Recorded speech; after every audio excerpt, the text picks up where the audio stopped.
রাখাল ছেলে, কবি শেখ নাসিরুদ্দিন, শিল্পী শেখ রাজিবুল ইসলাম। একটি ছেলে গরু চড়ায়, রাখাল তারে বলে, ঢিলি ছুঁড়ে মারে তারে, কটু কথা বলে।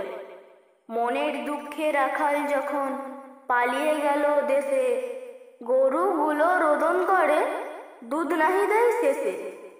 শিশুর খাবার ঘাটতি হলে চিন্তা সকল করে, ক্ষমা চেয়ে ফিরিয়ে আনে ওই রাখাল ভালো কেড়ে। কোনো কর্ম নাইকো ছোট, এই উপদেশ মানি, ধনী গরিব এক অপরে, সবার কাছে ঋণী।